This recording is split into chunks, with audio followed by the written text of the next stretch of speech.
তো একটা রেস্টুরেন্টে দেখলাম ফ্রাইড রাইসেরও অনেক দাম, 140 বাথের মতো। আর সবচেয়ে বড় কথা, অন্যান্যগুলোতে চেক করার সময় নাই, তা ভাবলাম 7-Eleven থেকেই নিয়ে নিই। আজকে হচ্ছে 29 তারিখ অক্টোবরের, আর এখন আমি পিপি থেকে চলে যাব।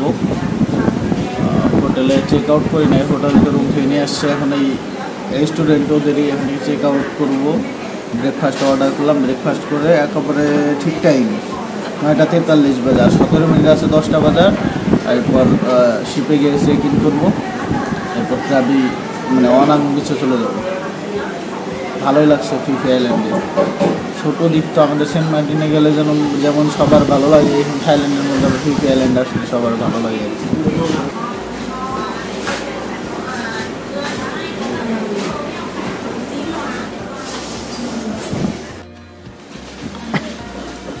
আজ রোদ অনেক, আর ফিফিতে এখন অনেক দোকানপাট বন্ধ, তো আস্তে আস্তে খুলতেছে। আর টুরিস্টদের দেখা খুব কম, মানে সবাই হয়তো নতুন যারা আছে তারা আসে নাই এখনো। শিপ হয়তো 9টার দিকে যেগুলো ছেড়ে আসে ওরা এখানে আস্তে আস্তে মিনিমাম 11টা বাজে। আর এখানে যারা অলরেডি আছে তারা হয়তো ঘুমাচ্ছে, অথবা অলরেডি তারা তাদের হাফ ডে ট্রিপে চলে গেছে আশেপাশে।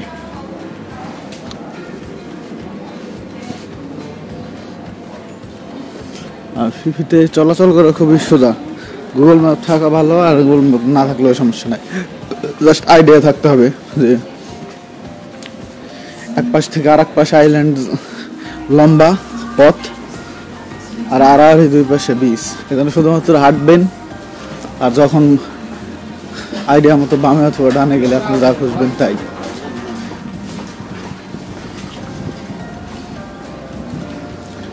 আজকে আসলে অনেক রোদ। আমরা গতকাল যখন গেছি এত রোদ ছিল না, আবহাওয়া ভালো ছিল মোটামুটি, আমার জন্য ভালো।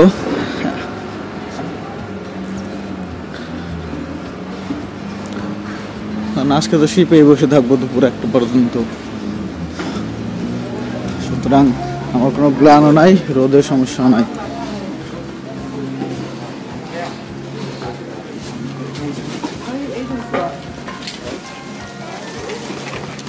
আশেপাশে সব সুইমারের দোকান, বিচে পরার স্যান্ডেল, জুতা, হাফ প্যান্ট সব। রেস্টুরেন্ট, মাসাজের দোকান, অভাব নাই।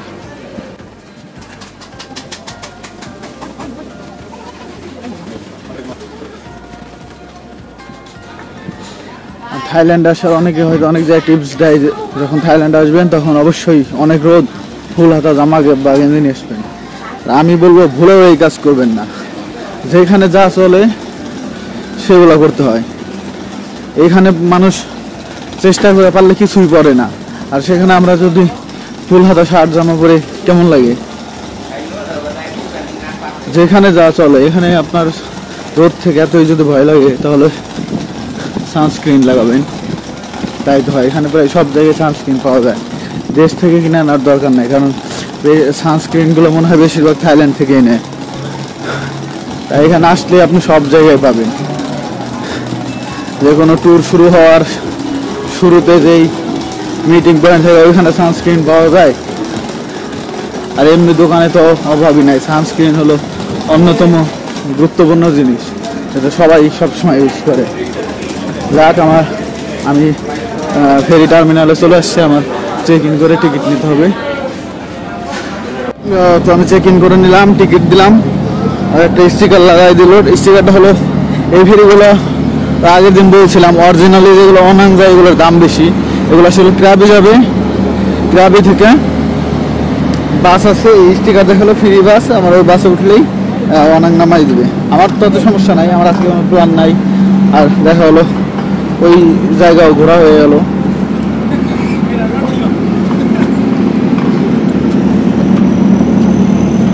আর শিপে উঠলে এই যে প্রথমে এই জায়গাটা থাকে, এখানে সবার ব্যাগ রাখতে হয়। ব্যাগের সমস্যা নাই, ভিজবে না। এখন ওর উপর দিয়ে বেল্ট দিয়ে বেঁধে দেবে। এই শিপটা একটু আলাদা মনে হইতেছে। এখানেও ব্যাগেজ স্টোরেজ, ভেতরে মেন জিনিস হচ্ছে ফুল শিপ এয়ার কন্ডিশন, এটা হলো জোশ ব্যাপার।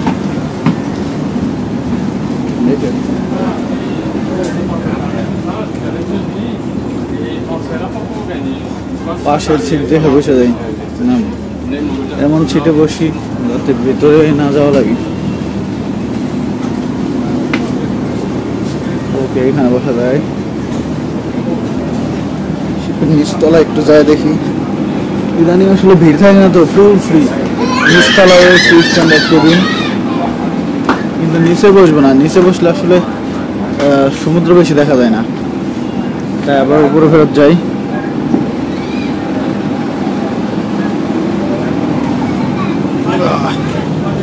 Watch your step.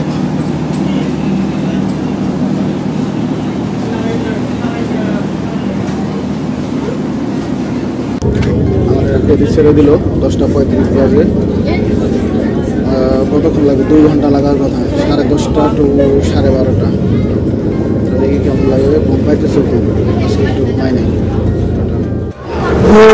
আমরা নেমে গেলাম, 1 ঘন্টা 40 মিনিটের মতো লাগছে।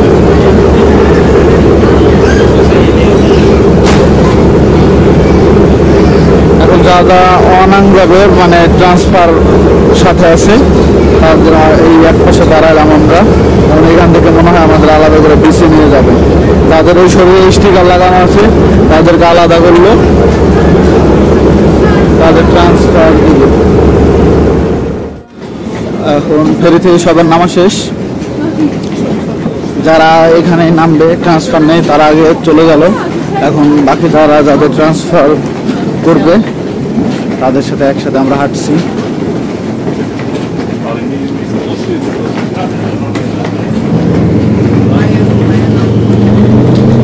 গ্রাবির এই দিককার পানি আবার ঘোলা,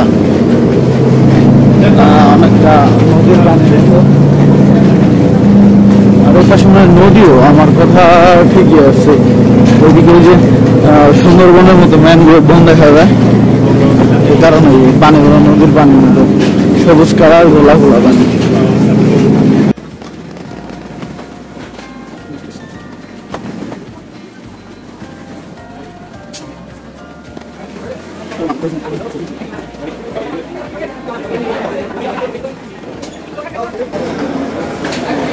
এখানে নামার পর কত ট্যাক্সি পাওয়া যায়, মানে যারা ট্রান্সপোর্ট সার্ভিস টিকিটের সাথে নেন নাই তারা এখান থেকে ট্যাক্সি, বাস এগুলো নিতে পারেন। বাস পাবেন না মনে হয়, মানে শেয়ার ট্যাক্সি সিস্টেম হয়তো আছে।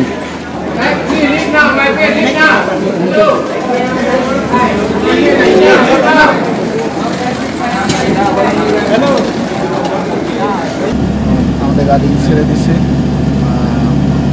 এখান থেকে হচ্ছে মানে অনলাইনে যাইতে মনে হয় 1 ঘন্টার মধ্যে সময় লাগবে। মিনি ভ্যানে যাইতে খারাপ লাগে না। এই শিপ কোম্পানি আন্দামান ওই মাস্টার, ওদের নিজস্ব ভ্যান ওই পাশ থেকে নিয়ে আসে, আবার এদিকে দিয়ে যায়। এয়ার কন্ডিশন ভ্যান, মানে আরামদায়ক, যাওয়া যাবে, সমস্যা নেই। আর রাস্তায় মনে হয় ট্রাফিকও নাই, অন্তত ফুকেট ট্রাফিক। রাস্তা দেখতে দেখতে যাই।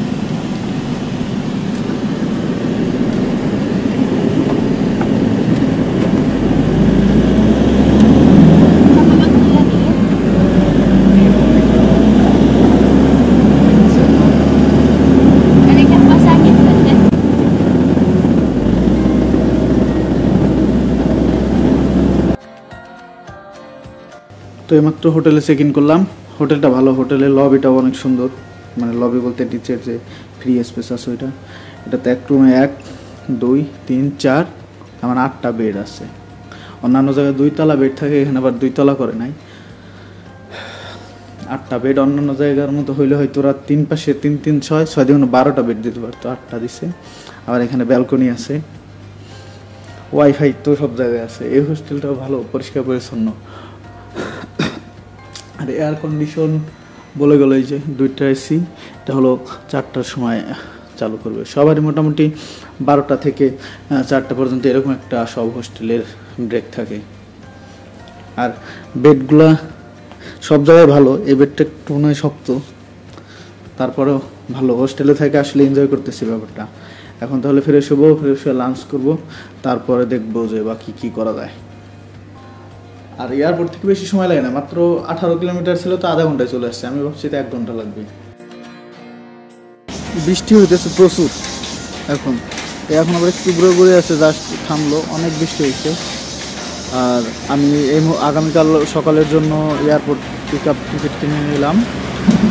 পিক আপ টিকিট হয়েছে, এখান থেকে মিনি ভ্যানে করে আমার হোটেল থেকে নিয়ে যাবে 150 বাট। এটা হলো ওদের কাছে লিস্ট থাকে যে আমি এয়ারপোর্টে কথা বললে ওরা দেখায় যে আমার ফ্লাইটের নামও ছিল যে কয়টার সময় রাবি এয়ারপোর্ট থেকে কোন ফ্লাইট যায়, ওদের কাছে লিস্ট আছে। আপনি কোন ফ্লাইট সেটা বললেই ওরা বলে দেবে যে এই টাইমে গেলে হবে। আমার হলো 9টায় 10-এ ফ্লাইট ভিয়েতজেট এয়ারে, এই জন্য ওটা দেখাইলাম। ওরা বললো 7টায় গেলে হবে, 30 মিনিট লাগবে। আর কিছু প্যাকেজ দেখে নিলাম এখানে বসে, বৃষ্টি নামতেছিল এই জন্য, যে এখান থেকে ওরা জেমস বন্ড আইল্যান্ডের ট্যুর দেয় একই রকম দামে। এখান থেকে ফুকেট থেকে একই জায়গা ঘুরে একটু ওইখানে নিয়ে যায়। এরপর আছে অন্যান্য অনেক ট্রিপস আছে, যে এখানের রাবির একটা বিখ্যাত ট্যুর হচ্ছে 4 আইল্যান্ড ট্যুর। 4 আইল্যান্ড ট্যুর হচ্ছে মাত্র এখান থেকে 500 বাত, কিন্তু আপনি যদি একটা ন্যাশনাল পার্ক আছে সেখানে ঢুকতে গেলে 400 বাত দেওয়া লাগবে। থাইল্যান্ডে প্রায় সব ন্যাশনাল পার্কেই 400 বাত এন্ট্রি ফি দেওয়া লাগে আপনি ঢুকলে। আর হচ্ছে আর একটা ট্যুর আমার পছন্দ হয়েছে, সেটা হচ্ছে যে এখানে অনেক নাম করা একটা জায়গা আছে এমআরই ল্যান্ড পুল। ওই এমআরই ল্যান্ড পুলের হচ্ছে হলো সুন্দর একটা জায়গা, ওইটা মিলে আরও কিছু জায়গা মিলে একটা ডে ট্যুর করছে ওরা। ওইটার প্যাকেজও কত জানে 1000-এর উপরে, মানে আমি অনেকগুলো প্রাইস দেখছি তো গড়পড়তায় যেটা বুঝলাম যে মানে 1000 বাথের আশেপাশেই প্রাইস, হয়তো একটু বেশি একটু কম। এগুলো আপনারা নিতে পারেন। এছাড়া এখান থেকে আবার ফিফি আইল্যান্ডও ট্যুর আছে, যারা ফিফি আইল্যান্ডে যায় না শুধুমাত্র এখানে আসে এখান থেকে চলে যায়, এদের জন্য ফিফি আইল্যান্ডের ট্যুর আছে। এখন লাঞ্চ করার জন্য রেস্টুরেন্ট খুঁজতেছি, দেখি। আর এই যে এটা হলো ক্রাবির না কনাং নাইট মার্কেট। এটা 5টা থেকে শুরু হয়, 5টা থেকে শুরু হওয়া বলা থাকলো, আসলে সন্ধ্যার পরেই শুরু হয় যেহেতু নাইট মার্কেট। লেখাটা সুন্দর বোর্ডটা। তো রেস্টুরেন্ট খুঁজি, তো একটা রেস্টুরেন্টে দেখলাম ফ্রাইড রাইসেরও অনেক দাম, 140 বাথের মতো। আর সবচেয়ে বড় কথা অন্যান্যগুলোতে চেক করার সময় নাই, তা ভাবলাম 7-Eleven থেকে নিয়ে নিই। 7-Eleven থেকে খাইছি এর আগে। এটা হচ্ছে ফ্রাইড রাইস, তো 7-Eleven থেকে কিনে নিয়ে আসলাম। ভেতরে আবার ভিডিও করা যায় না, বললো যে ভিডিও করা যাবে না, নো ভিডিও। যাই হোক, একটা জিনিস আজকে আমি জানছি অবশ্য, যে ডেটে ছাড় দেওয়ার সময় যে থাইল্যান্ডের হালাল সাইন হলো এটা দেখায়, এই জিনিসটা, এই লোগোটা, বা থাইল্যান্ড হালাল লিখে ছাড় দিলে গুগলে আপনারা এই লোগোটা পাবেন। এই যে এরকম, এটা হচ্ছে হালাল। যারা আপনারা হালাল খুঁজবেন তারা অবশ্যই এইটা দেখে নিতে পারেন। সবগুলোতে এই সাইন থাকে না, কিছু কিছু খাবারে এইরকম খাবার বা যেগুলোতে আছে এই সাইন থাকে। স্পাইসি কারি উইথ রাইস, দেখি কেমন লাগে। দুটো ফ্রাইড রাইস বেশি ভালো লাগে, তারপর এটা খাওয়া যায়। লাঞ্চ শেষ করলাম, লাঞ্চ শেষ করে একটু বসেছিলাম, ভাবলাম কী করা যায়। বৃষ্টি বৃষ্টি আবহাওয়া, আজকে ইচ্ছা ছিল যে বাইক ভাড়া করে রাত 8টা-9টা পর্যন্ত এই আশেপাশে কাছাকাছি ঘুরবো, কিন্তু বৃষ্টির কারণে ওই প্ল্যান বাদ দিলাম। এখন আশেপাশে মাসাজ সেন্টার দেখলাম, সবাই 200 বাথে 1 ঘন্টা ফুট মাসাজ দেয়, কিন্তু একটা আছে গুগল ম্যাপে দেখলাম সবচাইতে বেশি রেটিংওয়ালা এবং অনলাইনে ট্রিপ অ্যাডভাইজার সবখানে ওদের কথায় বলা, সেটা হচ্ছে মাসাজ সেন্টার। এটা হলো 250 বাথ 1 আওয়ার, কোনো ডিসকাউন্ট নাই। কল দিয়েছিলাম আমি মাত্র, এবং ওরা কল দিয়ে বললাম এখানে হোটেল থেকে এসে পিক করে নিয়ে যাবে 10 মিনিটের মধ্যে। এই জন্য সার্ভিসটা ভালো লাগছে আর কি, বোঝাই যায় যে ওরা আসলে সবার মধ্যে একটু আপগ্রেড সার্ভিস দেয়, এই জন্য একটু প্রাইস বেশি, পিক আপ আছে, অনলাইনে সব জায়গায় ট্রান্সপারেন্ট। এখন হোটেলে এই লবিতে বসে আছি, সরি বারবার হোটেল বলতেছি, হোস্টেল।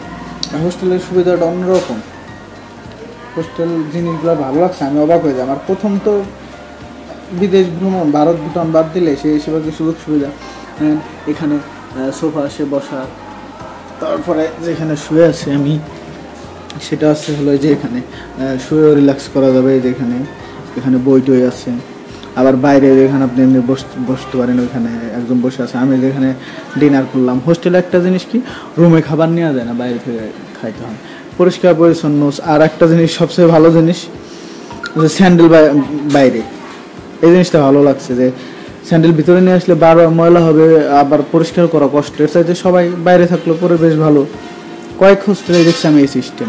আর গতকাল যে কি বলে ওটাকে, গতকাল আমরা যে স্পিডবোট ট্রিপে গেছিলাম ওইখানেও দেখছি ঢোকার শুরুতেই স্যান্ডেল নিয়ে নেয়, আলাদা বড় একটা নেটের মতো করে স্যান্ডেল রেখে দেয়, খালি পায়ে ভিতর দিয়ে সব পুরো ট্রিপ পরে নামার সময় আবার দিয়ে যায়। তো এই প্রথম থাই ম্যাসাজ নিয়ে দেখি কেমন লাগে। যত থাই ম্যাসাজ বলা যায় না, থাই ম্যাসাজ মনে হয় অন্যটাকে বলে, যে অয়েল টয়েল দিয়ে ওইটা ট্রেডিশনাল যে ম্যাসাজ। তবে ফুট ম্যাসাজ দিয়ে শুরু করলাম, দেখি কেমন লাগে। আর থাইল্যান্ডে এসে যেমন এই ট্রিপগুলো গুরুত্বপূর্ণ, বিভিন্ন আইল্যান্ড ট্রিপ বা অ্যাডভেঞ্চার ট্রিপ। আর থাইল্যান্ডে এসে থাই ম্যাসাজ না নেওয়াটার কোনো যুক্তি নেই। থাই ম্যাসাজ তো ট্রাই করাই উচিত, নতুন জিনিস ট্রাই করার জন্য তারপর ঘুরতে আসি, তাই না? দেখি পিক আপ 10 মিনিটের মধ্যে আসতে বলছে, আমাকে লবিতে থাকতে বলছে, কিন্তু এখন ভেবে লাভ না। Hi, tonight can start showing for 9:30. Where you come from? I'm from Bangladesh. How much?